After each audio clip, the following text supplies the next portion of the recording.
It looks like it's working. Hello, everyone. Welcome to the beginning of our first show after Purim, and I titled this show "Still Feeling It" because there's that Purim spirit that just keeps on going. Purim is the highlight of the whole Jewish month of Adar, and the whole month, as we said, is joyous. There's that song from the time that Adar starts. We just have more and more and more joy, and it's sort of like still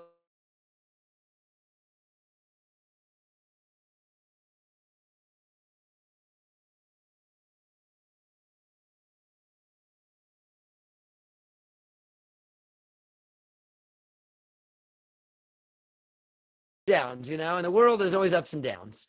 Now, there is an idea that if you're scheduling a Jewish joyous event like a wedding, that you would want to choose a date in the first half of the Jewish month. Okay, it's the first half. So every Jewish month corresponds to the lunar cycle, as we've said before.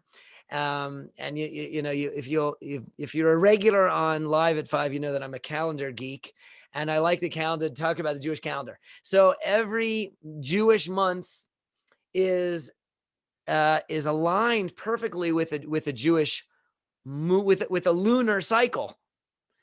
And so at the beginning of a Jewish month, the moon is at its smallest. It's just appearing, and then it grows. It waxes. We call that waxing.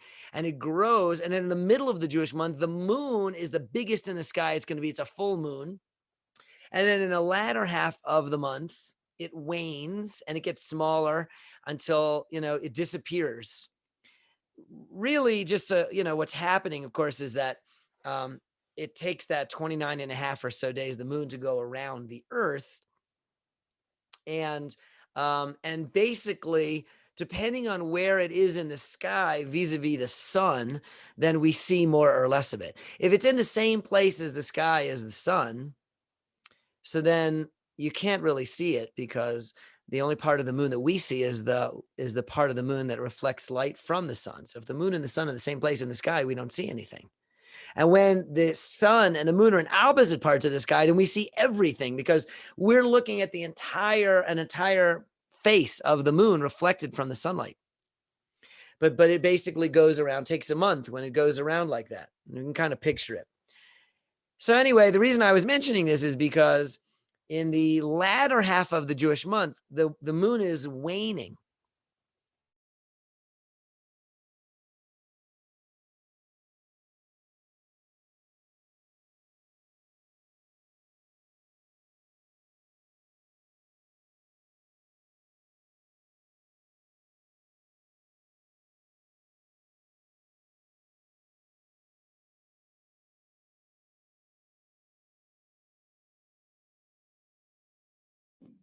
You're frozen. But going down. So one could say, can you hear me at all? Hopefully you can still hear me. I can hear you now, but we can't. But your screen is frozen. You know what? I'm a little chilly and I'm feeling a little frozen today. So if I get frozen, not much I can do here. Yeah. Auto. I'm a little spotty. I'm feeling a little spotty today.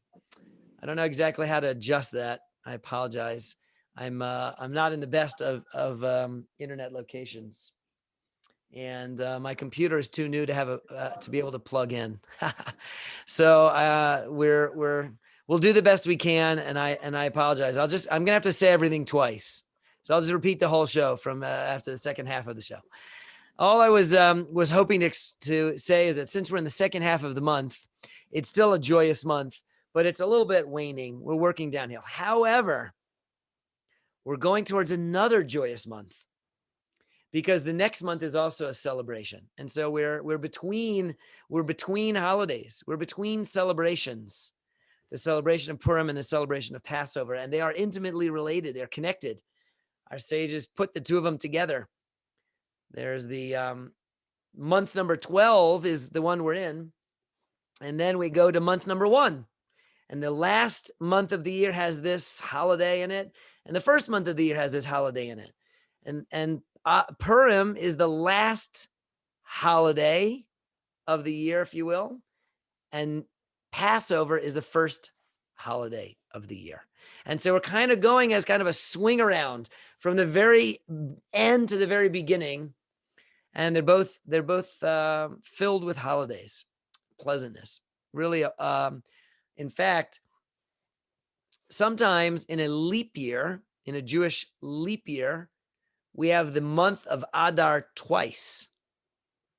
And if you're wondering which Adar gets the holiday of Purim, it's if there's two, that's going to be the second one. Now that's a little strange because we would normally say, if it's good news, do it as soon as possible. If it's bad news, push it off. And Purim is good news. So you'd think, let's do it immediately. Do it as the first opportunity, the first time we have an Adar, if there are two of them. But we don't. We put it in the second one. And the Talmud explains that we want to put together as close as possible these two holidays, Purim and Passover, because Purim and Passover are both, they're like the end and then the beginning of the holidays of the salvation of the Jewish people and the miracles that we enjoy and that we have to celebrate. Okay, did you get that part? All right. Now, so that's a little bit of a reason for celebration, reason for joy. Even though it's the second half of the month, it is nonetheless it's still a positive month, and even though we're going downhill into good things also. The next month is good also. Now, while we're on the topic of weddings, I just wanted to share a mazel tov to Dr. Shimmy Blau and Lacey, who got married yesterday. It was a wedding yesterday in the community, and that was a nice one. So we're mazel tov to them. And I also wanted to extend our condolences, on the other hand, to another community member, Dr. Robert Salarabi, who lost his father in LA over on Purim itself, which was very sad too.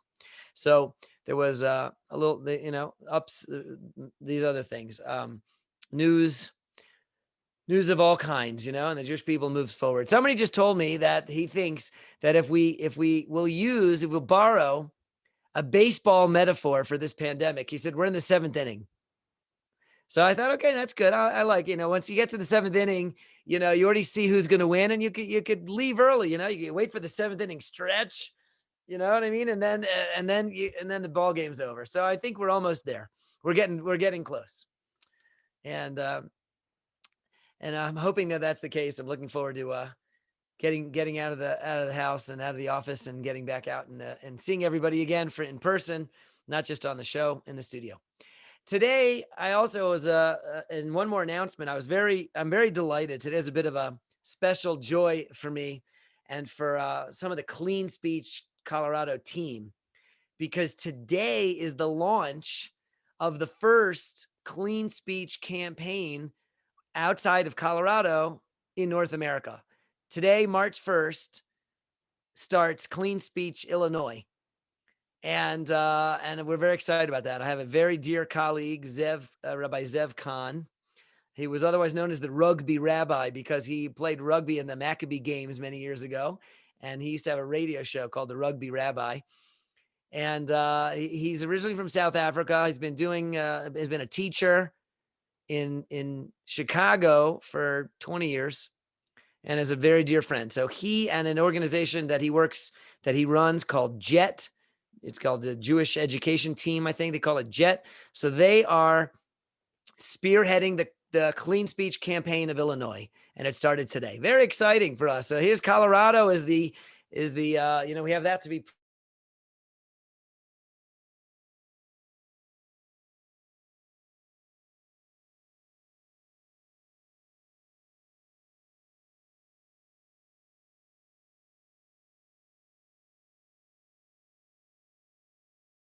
to sign the rest of the show. Can you hear me? Internet connection unstable. Okay, there we're back.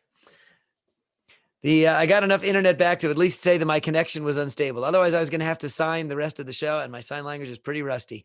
But I was just saying that Colorado has that honor that we are now exporting clean speech campaigns to the rest of North America. And today is the beginning of Clean Speech Illinois. April 1st, next month, there's Clean Speech Minnesota. The month after that, May 1st, there's Clean Speech Ottawa, town in Canada.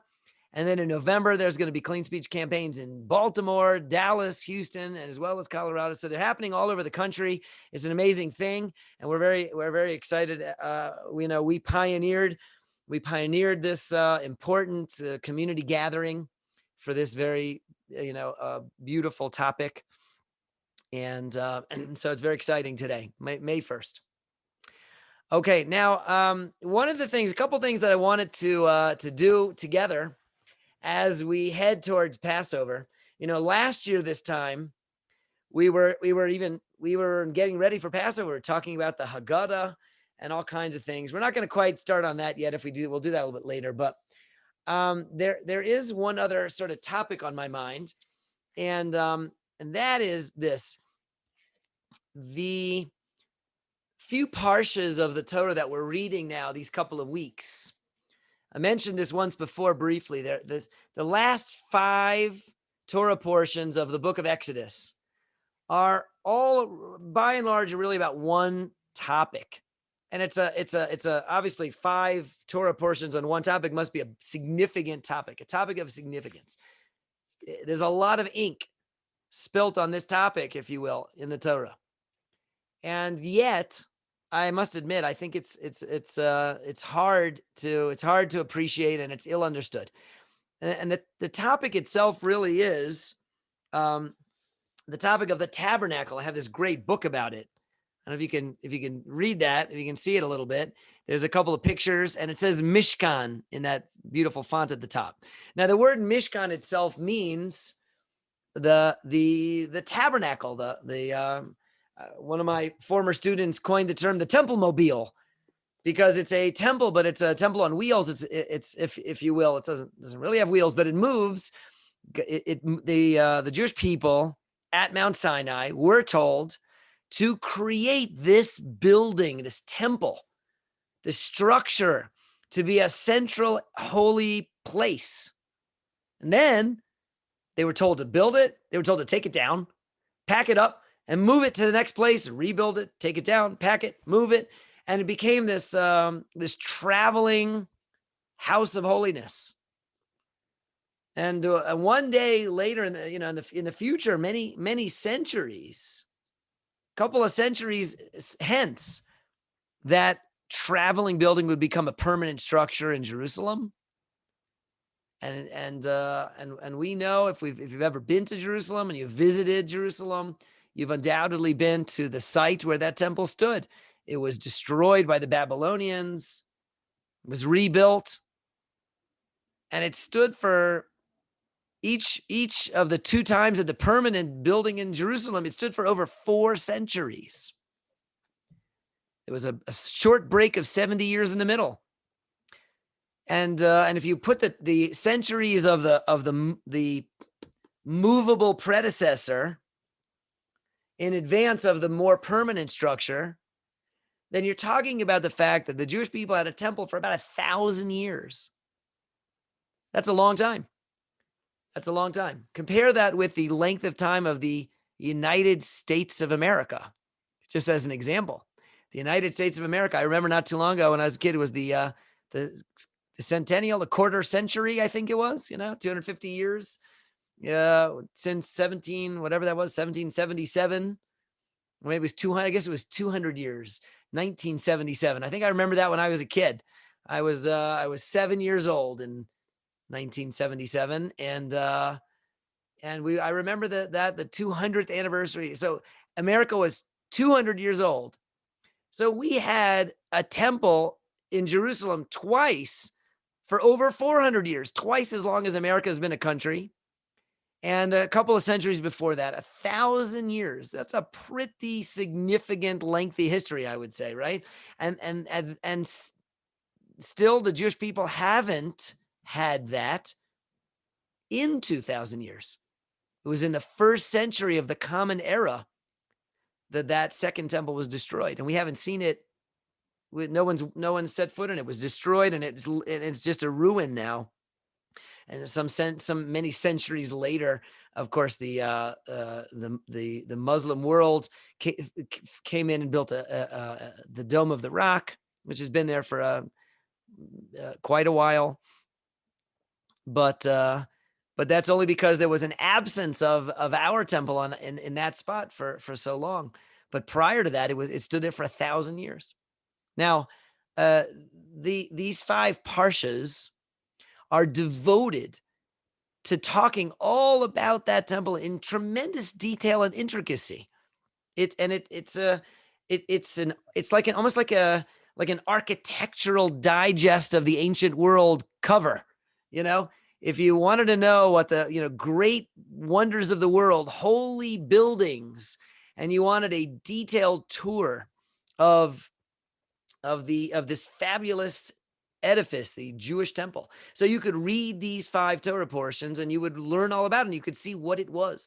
And I want to talk a little bit about it, not so much to review the details, but I want to take a little bit of piece at a time, maybe over the next couple of weeks, and just talk about the whys and to try to understand it. It's really important for us to understand for a number of reasons. Number one, historically, I think it really is important. There in the modern world, there are those who would claim that that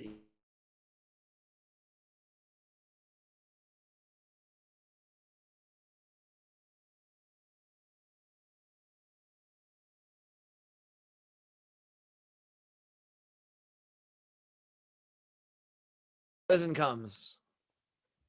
There we go. You got it back? See, we're back now. Okay. All right. Every time it comes back, my computer says your internet connection is unstable. Thank you very much. It's too late now. By the time I see that, it's already better.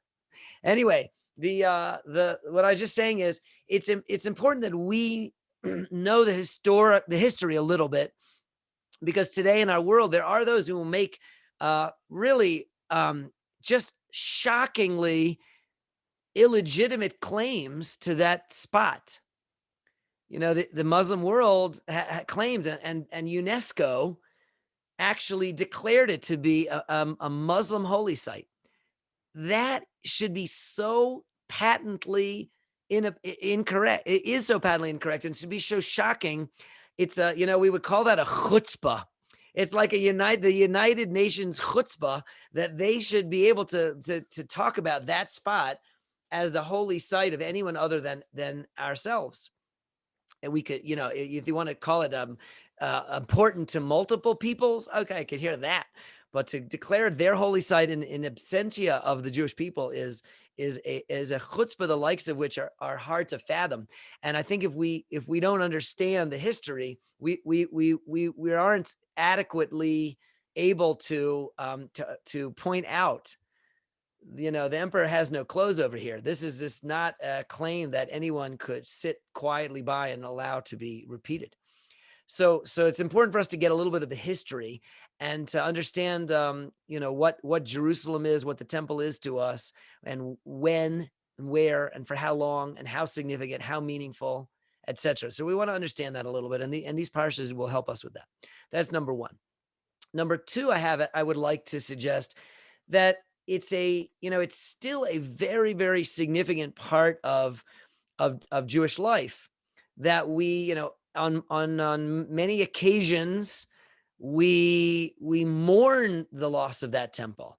We have 4 fast days throughout the year, most notably Tisha B'Av, the 9th of the month of Av, the date upon which that temple was destroyed, not once, but twice, the same day. Both the first and the second temples in Jerusalem were destroyed on the same day. And we still mourn for it bitterly. And on a daily basis, we pray for its return. We say, return, for it to be rebuilt. We want to go back there. We want it to be rebuilt. It's not history. It's also our future. It's also our future. We have a long standing tradition that there may be one that would be destroyed, maybe 2 that would be destroyed, but we'll have a third that won't be destroyed. that's our prayer. Now it's hard to really yearn for that meaningfully if we don't have a sense of what it was. We don't know what it was. We don't kind of appreciate it. The less we know about it, the less significant it is. But the more we can learn about it, the more attached we can feel, the more we'll understand it, the more we'll recognize what its purpose was. Why did the Jews need a temple? Like, what is a temple for? What do we need temples? We have synagogues. Who cares? What do we need that for? We have even in Jerusalem, we have the Great Synagogue. There's a great synagogue in Jerusalem. If you've ever been there, it's an enormous synagogue and great acoustics. And you have that, but is that the same? Is a temple a synagogue? Is it the same thing? Are they equivalent? And so what do we need this thing for? So I want to spend a little bit of time talking about it. And I think it'll be kind of fun. And we've got these fancy pictures. Wow, so cool. Okay, so this is just a montage. This is not what it looked like, but that's a montage of different parts. But today, if we're going to start this effort, so we're going to start with the ark, and I just want to recognize the Art Scroll team for this amazing work. It's beautiful and it's rich with detail and all these great pictures. So we're going to start with the first thing that the Torah starts with, talking about the ark. Okay, you know, picture that. Trying to get the detail there. Pretty cool. Now you've seen the movies, the Raiders of the Lost, and so it looks remarkably like this, doesn't it? They got it right. If you remember from the movie Harrison Ford, that's the real thing. It looks very, very similar. And the reason that they could Hollywood and the set design team could get it so close is because the Torah gives us all its details. It tells us what the dimensions were. It was 2.5 by 2.5 by, I'm sorry, 1.5 by 1.5 by 2.5 cubits. A cubit or an amma is the length from your elbow to your pointer finger. That's 1 cubit. And if you have 1.5 and 1.5 by 2.5, it's about 18 inches, and a half would make it to be about 27 inches. Let's say 30 inches by 30 inches by 2.5 would be 36 by 60 by let's say 50 inches maybe. So it was really it's a pretty decent size box. And that's what it is. It's a box with a lid. The lid is what has the fancy figurines on the top, and the most notable part are these figurines. Now the figurines are 2 little people with wings. It looks like a little boy and a little girl with wings. There's a couple different pictures, and their wings spread out towards each other. This is a top view, and their wings are sort of like gold, and they're made of gold, and they're spread out towards each other as if, like a arms, wings, as if to embrace. Inside the box was empty. There was a couple of things in there, not very much. But most notably, what was there were the tablets of the 10 Commandments. This box is like it's like the word for it is aron or ark. It's like a little closet almost, almost like a chest with a lid. And in it were the 10 Commandments on 2 tablets. Those tablets lived in this gold box. In addition, there was one copy of the Torah. The whole Torah scroll at the end of Moses' life, and this Torah is finally finished, he gives a copy of the Torah to each of the 12 tribes. That's 12 copies, and he puts one for safekeeping in this box. So this box contains the Torah. And it is it's the predecessor to, or the, what we today, we model after this box in synagogues, the what we call the Holy Ark, the Aron Kodesh, the Holy Ark where we keep the Torah scrolls. It's very similar. And this container with its little figurines and its poles for carrying is the only thing that is in the innermost sanctum, the inner room, what's called the Holy of Holies. In the holiest place in this tabernacle is there's two rooms. There's the outer room and the inner room. The innermost room, the inner sanctum, like the vault. Okay, the good stuff, all the precious stuff in the bank is all the way inside in the vault. They don't put the precious stuff out in the lobby. They put the precious stuff inside in the vault. Okay, and that's where this was. It was the inner chamber. We call it that room, the Holy of Holies. And the only thing that was in that spot was this ark. And the only thing that's inside that ark is the Torah. This is the 10 Commandments, and on their tablet, the 2 tablets, and then there's the copy of Moses's scroll. That is the ark. That's the only thing that was in there. And then there's a lid on the top, and then the 2 figurines and the poles.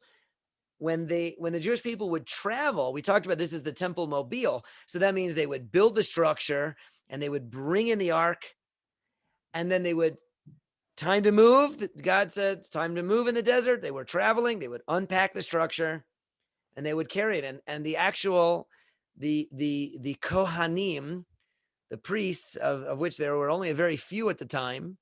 There was Moses' brother Aaron and his sons. And they would be the ones that would carry it with the poles, and they would carry it.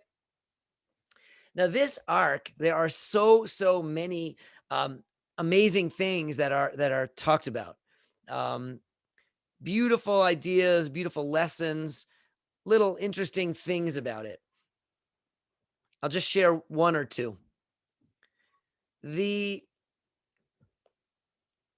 construction of it, if I could show you one more picture, the construction of it was a gold box, but it wasn't a solid gold box.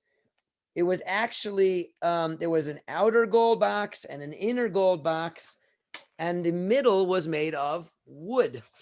So this is sort of an expanded picture. So you've got an inner box of gold and an outer box of gold, and the inner box is wood. And they fit together like that. And then the gold went on the top, and there was 3 different sizes so they could fit together. So it was gold inside and outside. And then, but it wasn't solid gold. It was wood. Now, our sages, when they describe this, they act.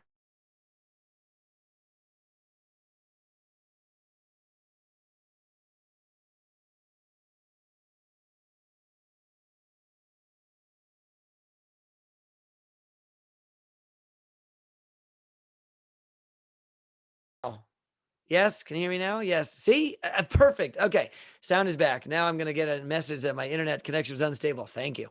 Now, our sages say that just like the box is the repository of the Torah, because it kept the tablets in there, so we see a symbolic connection between the box and scholars, Torah scholars, who are also seen as the repository of Torah.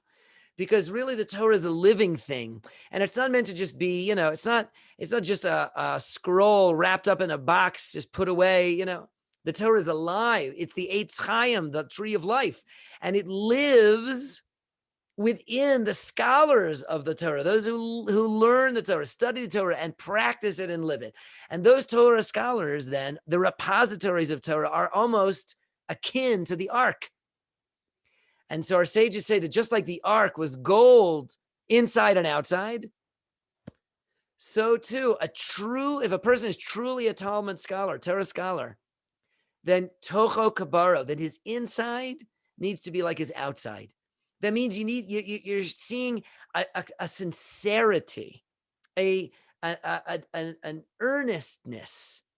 In Yiddish, we'd call that an ehrlichkeit, which means that the person is through and through. They're not hypocritical. They're not two-faced.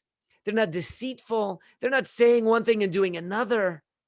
A real Torah scholar is gold on the inside like he's gold on the outside. And what you see is what you get. It's the real article inside is what's being manifest outside. And that is symbolized by the ark. Now the question is always asked, but wait a minute, because inside and outside it was gold, but the middle of it was wood. And so, if you really want to say it's through and through, then maybe it should have been solid gold. That would have been a better kind of a symbol for this. But you see that wood is from the tree, right? Gold is a metal. It's a permanent thing, but wood comes from a tree. And a tree is a symbol of life and growth, because a tree grows. Wood comes from a living thing that grows. And so therefore, what we're being reminded of, the inner wooden box of the ark, reminds us that if we're really going to grow to be repositories of Torah, that we all strive to be like that. Not only are we going to be sincere and straight up and through, but we're going to remember that the essence of Torah is about being a person, a growthful person. That wood inside that reminds us of the tree, reminds us that just like the moon waxes, we have to wax our whole life. In fact, we have a Yiddish phrase: you have to wax ois. Wax is the Yiddish for like waxing, like the moon waxes. So in Yiddish, you also have to wax, and that means you have to continue to grow and be more and more and more and more. That's a little bit of a thought about the ark. We'll come back to other parts about the tabernacle over the coming weeks. I'll just take a little piece at a time. It's important to remember that. But lastly, we'll conclude with this: the most important thing in the Holy of Holies, the whole building is surrounding this one thing. And what is it? It's this beautiful gold box that holds the Torah. Because at the end of the day, we are the people of the book. The most cherished thing we can have there is this Torah, which shows us how to live. And we'll continue from that, God willing, as we go forward. As I said, have a wonderful rest of your day, a healthy day and a holy day. And we shall see you tomorrow, hopefully with better internet on Live at 5 tomorrow.